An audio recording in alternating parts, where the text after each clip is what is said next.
आपका जो ऑप्शनल था वो क्या था? और किस तरह से आपने मेरा सोचा था कि ऑप्शनल, आपका ऑप्शनल होना चाहिए? जी, इसके पीछे बड़ी जबरदस्त स्टोरी भी है एक। जी, प्लीज़।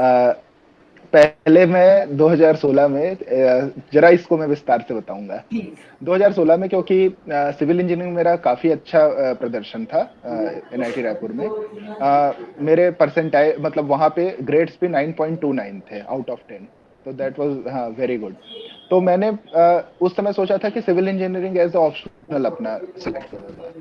लेकिन 2016 का नोटिफिकेशन जो इसका आया था सिविल सर्विसेज का, यूपीएससी का, उसमें यह था कि आप कोई भी एक माध्यम ले सकते हैं अपने ऑप्शनल के लिए, मतलब टोटल आपको एक ही माध्यम में देना है और आपको ऑप्शनल भी उसी माध्यम में देना होगा। अब मेरे पास ये दुविधा थी कि मैं ऐसे और बाकी 4 जीएस पेपर एक माध्यम से लूं, और ऑप्शनल में हिंदी से दे नहीं सकता क्योंकि सिविल इंजीनियरिंग था। तो अगर मुझे सिविल इंजीनियरिंग लेनी है तो मुझे इंग्लिश मीडियम में आना पड़ेगा, जहां मैं कंफर्टेबल उतना नहीं लग रहा था मुझे, क्योंकि कभी भी मैंने आर्ट के सब्जेक्ट्स हिंदी मीडियम मतलब इंग्लिश मीडियम में तो पढ़े नहीं थे, और उन्हें पढ़ने में मुझे तकलीफ भी हुई। तो मुझे सिविल इंजीनियरिंग छोड़ना पड़ा। तो मुझे काफी हद तक टेक्निकल के आसपास मुझे ज्योग्राफी ऑप्शनल लगा। लेकिन उसमें मैंने करने के बाद मुझे लगा कि वो ऑप्शनल मेरे लिए है नहीं। 2 मेंस मैंने उसमें दिए और उससे उतना लाभ नहीं हुआ। फिर मैंने एंड में ये 2021 वाले अटेम्प्ट में अपने ऑप्शनल चेंज किया और मैंने हिंदी साहित्य लिया, और उसका मुझे बड़ा लाभ मिला।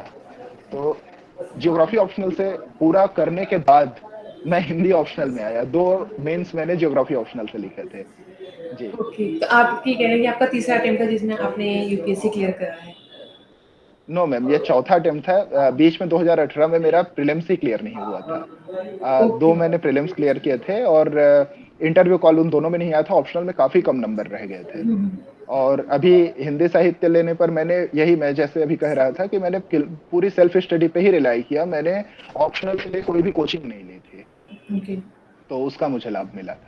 जी। अब जैसे आपने कहा है कि आप क्योंकि साइंस बैकग्राउंड से थे, इंजीनियर थे, जी। उसके बाद आप जी। वो नहीं कंटिन्यू कर पाए। आपने ज्योग्राफी लिया क्योंकि वो क्लोज होता है, सेमी साइंटिफिक होता है। जी। जी। बट आपको लगा कि यहाँ पे भी वर्कआउट नहीं कर रहा है। ये चीज़ें आप सेल्फ स्टडी आप अपने साथ कैसे करते गए और कैसे इम्प्रूव करते गए ताकि जो स्टूडेंट्स हमें सुने वो रियलाइज कर सकें कि उनको कहाँ-कहाँ वर्क करना है अपने ऊपर? जी। जैसे मैं देख रहा हूँ कि ज्योग्राफी ऑप्शनल में मैं अगर बात करूं, तो मैंने जितनी भी स्टैंडर्ड किताबें थे वो पढ़ी, और उनको जब मैंने लिखना शुरू किया तो शायद मुझे लगता है कि मेरी जो अप्रोच है, मेरी जो पर्सनैलिटी है उसके साथ वो ऑप्शनल मुझे सूट नहीं कर रहा था, जो मेरी राइटिंग स्टाइल है उसके साथ। तो क्योंकि मुझे थोड़े पैराग्राफ्स में लिखने की आदत है, मैं बहुत टू द पॉइंट लिखने के बजाय थोड़ा क्रिएटिव राइटिंग पसंद करता हूँ। जी। तो उसका मुझे वहां पे उतना लाभ नहीं मिल रहा था। तो फिर मैंने सोचा कि क्यों ना फिर ऐसा ऑप्शनल लिया जाए जिसमें लैंग्वेज बैरियर ना आए, क्योंकि देखिए ज्योग्राफी में कहीं ना कहीं ये लैंग्वेज बैरियर तो है कि जब हम हिंदी में उससे बात करते हैं, हिंदी में जब उसकी टर्मिनोलॉजीज लिखते हैं, तो वो पढ़ने में एक टीचर के लिए काफी मुश्किल भी लगने लग सकता है। जैसे कि एक फटीक शब्द है, अगर हम रॉक में फटीक की बात करें तो उसे हिंदी में सतत श्रांति कहा जाता है, जो बहुत कठिन है। हाँ। और ऐसे विभंजन, विवर्तनिक, ऐसे शब्दों का प्रयोग करना पड़ता है और वो कठिन लगने लगता है। तो मुझे कहीं ना कहीं ऐसा लगा कि वहां पर अगर मेरी भाषा इस स्तर पे है, तो मुझे क्यों ना भाषा के ही कोई विषय लेने चाहिए। तो मेरे पास 2 ऑप्शन थे। मैं अगर संस्कृत साहित्य चाहता तो वो भी ले सकता था, मेरी संस्कृत काफी अच्छी है। और दूसरा था कि हिंदी साहित्य ले सकता था। लेकिन क्योंकि कोविड का दौर था और मुझे मटेरियल अवेलेबल नहीं हो पा रहा था संस्कृत साहित्य का, तो मैंने फिर हिंदी साहित्य लिया, क्योंकि हिंदी साहित्य का मटेरियल मुझे पास में ही मिल गया, उपलब्ध हो गया, एक हमारे भैया जी हैं उनसे। तो मैंने फिर ये बिना सोचे ये ऑप्शनल ले लिया और इसका लाभ मिला मिला मुझे। जी। ओके।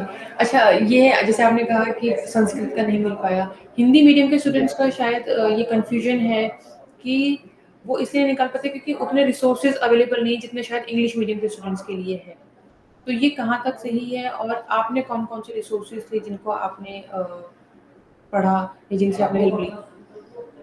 अगर ये जो बात आपने कही कि रिसोर्सेस अवेलेबल नहीं है, ये अगर 2016 के दौर में हम देखें, 2016, 17, 18 के दौर में जब आईटी बूम उतना ज्यादा नहीं आया था, जब जो ये है ऑनलाइन रिसोर्सेस थे वो बहुत ज्यादा रेडली अवेलेबल नहीं थे, खासकर 2017 तक।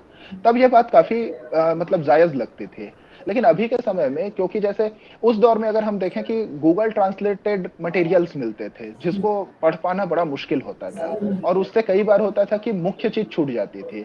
लेकिन अभी के समय में जैसे रिसोर्सेज़ मिल रहे हैं हमको, रिसोर्स की कमी नहीं है, रिसोर्स की अधिकता हो गई, बम्बार्डमेंट हो गई है रिसोर्सेज़ की। अभी समस्या रिसोर्स को कम करने की है कि कौन से रिसोर्स फॉलो किए जाएँ और कौन से रिसोर्स छोड़ दिए जाएँ।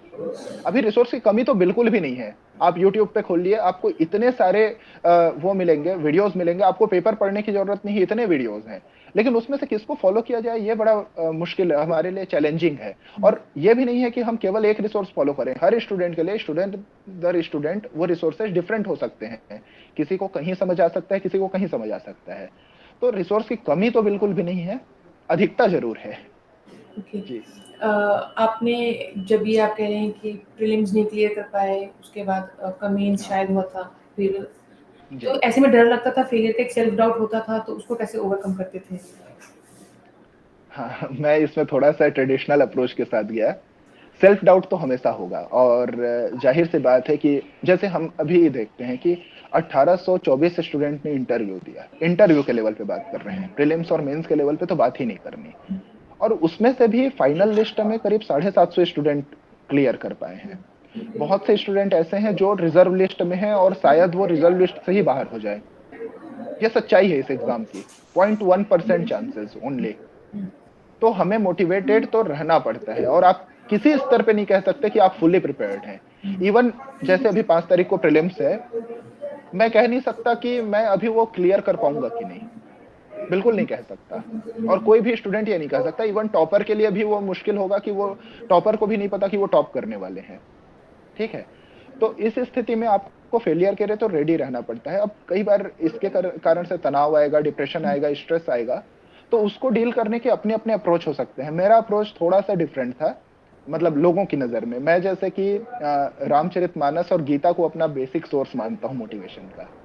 तो दोनों के को मैं समय-समय पे पढ़ता था। कई बार डिप्रेस होने पर मेरी एक टेंडेंसी रही कि गीता को कहीं से भी बीच से खोल लिया और वहाँ से पढ़ना शुरू किया। जहाँ पर मुझे अपना जवाब मिल जाता था, मैं वहीं रख देता था। तो ये मेरा खुद को मोटिवेटेड रखने का एक तरीका था, और बाकी फैमिली का सपोर्ट तो था ही। जी।